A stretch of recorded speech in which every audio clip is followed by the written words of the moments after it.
전 대구시장 두 분도 잘 아시죠? 네. 예. 독특한 캐릭터. 우리 그렇습니다. 정치판에서 볼 수 없는 독특한 캐릭터인데 또 어떤 분들은 저한테 홍준표 전 시장 하면 뭐 트럼프 미국 대통령 이미지가 떠오른다 이렇게 얘기하시는 분들도 있고 또 홍준표 전 시장은 SBS 모래시계 실 주인공이 나다 이런 얘기도 또 많이 이야기를 하고 있는데 뭐 예전에 그런 개혁적인 검사 이미지를 생각하는 분들도 있고 조금은 예측 불가능한 또 정치인 아니냐 이렇게 얘기하고 있고 독불 장군이다. 허민 기자가 기억하는 또 알고 있는 홍준표 전 시장은 어떤 정치인입니까? 제가 한국의 정치인들 중에서 이렇게 묘사하는 사람이 두 사람이 있는데요. 네. 황야의 일필랑. 일필랑. 한 마리 늑대죠. 황야를 떠도는 한 마리의 외로운 늑대. 황야의 일필랑이 예. 두 사람이 있는데 여권에서는 지금 이제 국민의힘이죠. 예. 국민의힘에서는 홍준표. 예.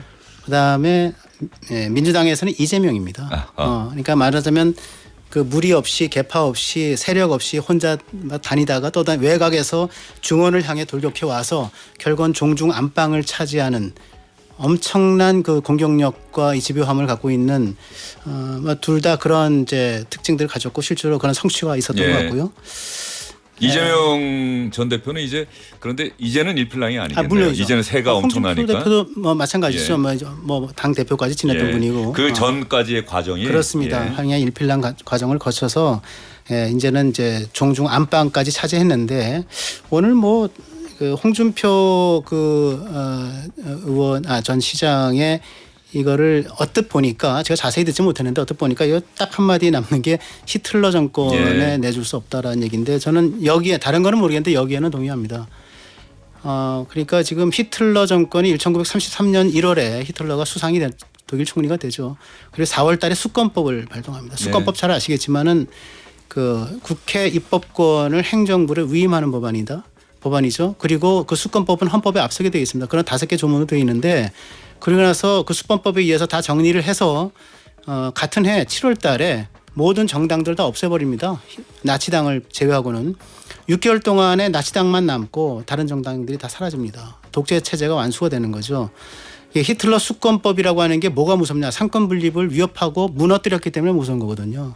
입법과 행정을 통일한다는 게 상권을 이제 무너뜨리는 거니까.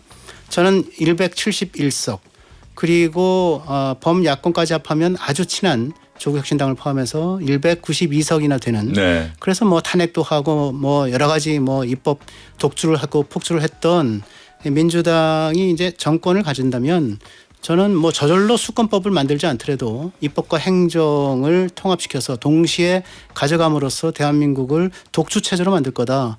그런 의미에서는 그 히틀러의 정권을 막아야 된다라고 하는 홍준표 전 시장의 말에 저는 전적으로 동의합니다. 네. 그게요. 비상계엄이라는 친일 쿠데타를 한 윤석열 전 대통령 한테 당신 히틀러 되고 싶어? 이렇게 비판을 먼저 한 다음에 이번에 그렇게 얘기를 했다면 모르겠는데 뭐 잘한 건 아니지만 탄핵은 하면 안 된다라고 계속 감싸고 있다가 또 히틀러는 인종 청소를 한 사람이에요. 근데 이걸 민주당이 집권을 하면 히틀러가 될 것이다라고 홍준표 전 시장이 주장하는 거는 이건 좀 심하게 표현하면 이건 적반하장입니다. 이건 윤석열 전 대통령한테 그렇게 친하게 지냈던 사람이 그 사람한테 말 못하고 이재명 민주당이 집권하면 히틀러가 집권하는 것처럼 될 것이다. 이제 홍준표 특유의 어법이기는 해요.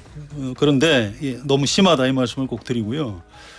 오늘 이제 그 회견 끝나고 기자들하고 이제 일문일답을 좀 하더라고요. 저는 그 내용을 이렇게 쭉 봤는데 이분이 참 그 나쁜 습관을 아직도 못 버렸구나 싶은 게 이 기자가 질문을 하면 그 좀 말이 되는 질문을 하소 꼭 이렇게 해요.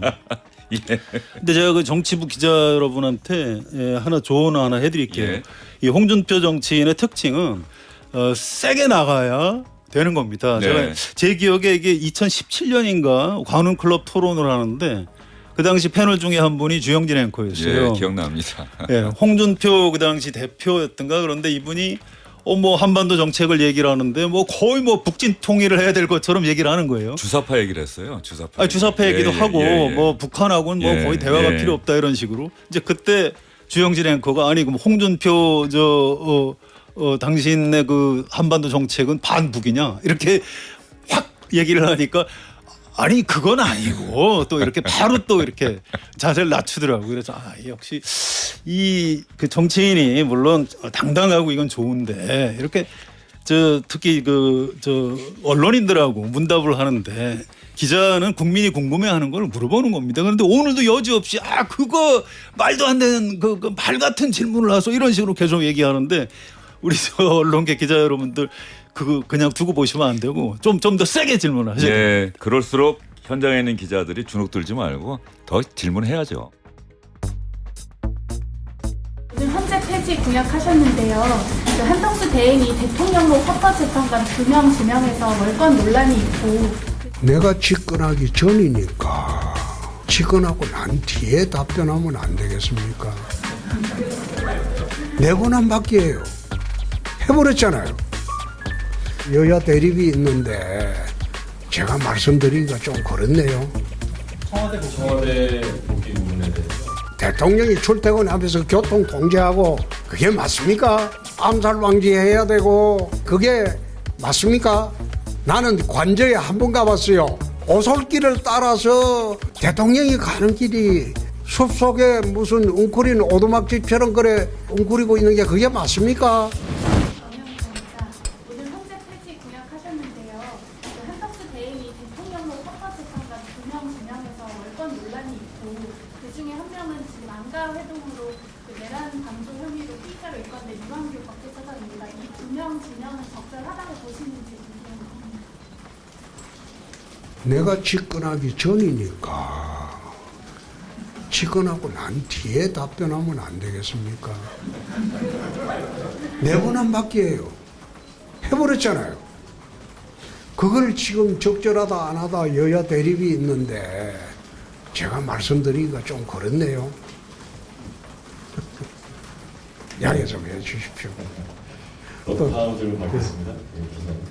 네, 연합뉴스TV 양국입니다. 그 정부 부처를 몇 개를 통폐합하시겠다고 했는데 그 몇 개는 몇 개 정도가 될지 그리고 어떤 부처가 남아있게 될지 그거 지금 이야기하면 선거에 굉장히 불리해요. 정부 부처의 동료고입니다. 그래서 정부 부처 이름도 참 마음에 안 들어요. 농림, 수상, 해양 뭐 온갖 거 다 붙여가지고 문화, 체육, 관광 이거 다 붙이고 미국이나 일본 한번 보세요. 문화성 뭐 안 그러면 대장성 간단하죠.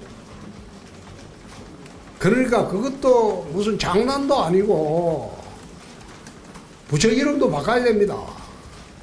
간명하게. 그래서 그런 부분은 지금 말씀드리면 원칙 외에 말씀드리면 그 부처의 사람들의 반발하고 또 내 선거하는데 상당히 불리해요.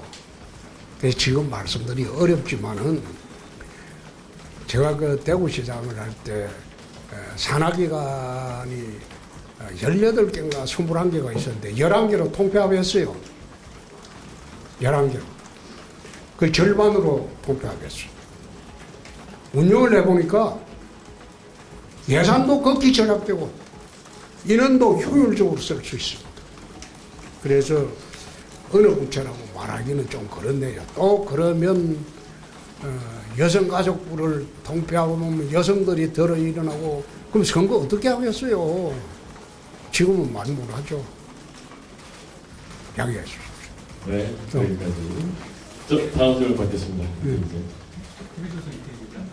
청와대 복귀 말씀하셨는데 이미 민간이 개방돼서 보안에 좀 취약하다는 지적이 있는데 어떻게 청와대 복귀 부분에 대해서 이미 보안이 그거는 최소한 하겠습니다.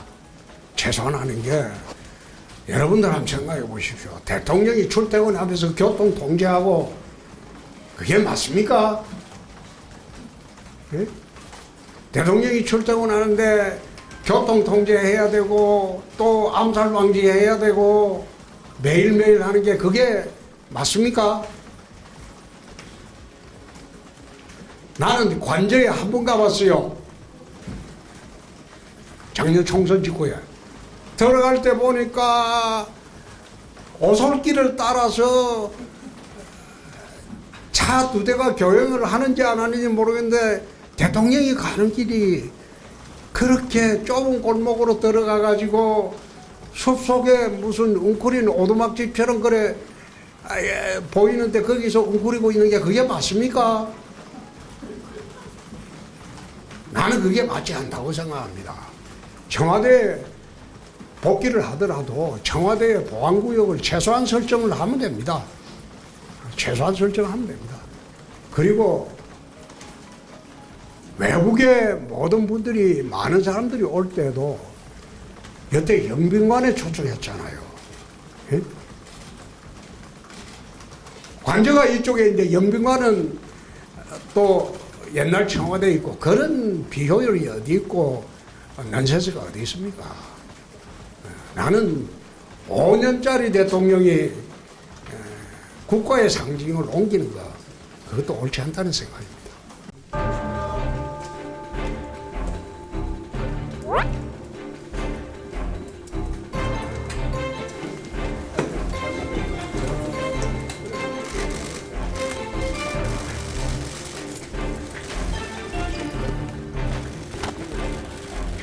다 아시다시피 우리 홍준표 시장님은 우리 당의 5선 국회의원을 역임을 했고 그 국회의원 생활을 하는 동안에 아마 300명의 국회의원 중 완탑이 아니었나 저는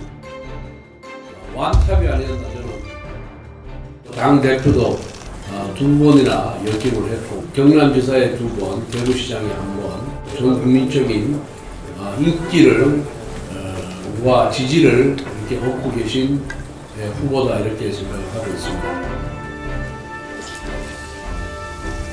나라가 혼란스럽습니다. 국내외 정세도 아주 어렵습니다. 대한민국 혼란기를 극복을 하고 국제적으로도 다시 위상을 재정립할 수 있는 그런 계기를 마련하도록 하겠습니다. 경선은 즐겁게 하고 대선은 치열하게 하겠습니다. 이상. 너무 쏟아집니다. 오후에 좀 감정이.